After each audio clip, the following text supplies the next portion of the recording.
The easiest way to maintain long-term influence that grows exponentially the longer your relationship lasts, is for you to help someone else make a good decision.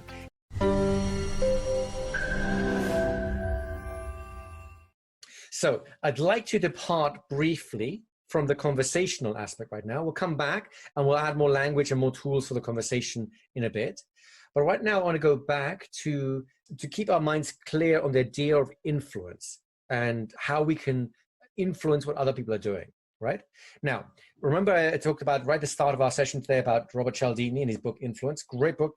If you haven't read it yet, please do read it. If you're interested in influence, it's a seminal text. You've got to read that book, right? And I make nothing of it, guys. And there's no special link you have to click for me if you go to Amazon and buy it. So I make a cent or something like that. It's just a good book, right?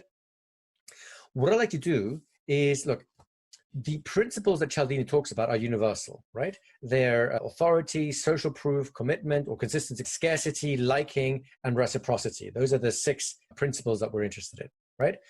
And just using them, okay, that's interesting. Or maybe dissecting a communication and seeing where they're inactive, that's interesting too. What I find more helpful is if we view those 6 principles through different lenses that will allow us to shape our conversations a bit better.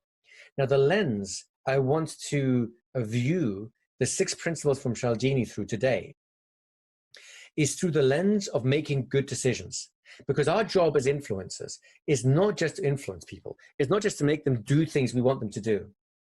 The easiest way to maintain long-term influence that grows exponentially the longer your relationship lasts, is for you to help someone else make a good decision. If you think of influence as putting someone into a good decision-making state of mind and then presenting them with good information as to why this could be a good decision, then the rest is history. That's natural. They will make a good decision. People will always make a decision in their own best interest if they can perceive that it's in their own best interest. Does that make sense to everyone? This is it is a manipulation in the classic sense that you're doing something on purpose, but it is not manipulation in the colloquial sense where you're taking advantage of someone else, where you are gaining at their loss, right?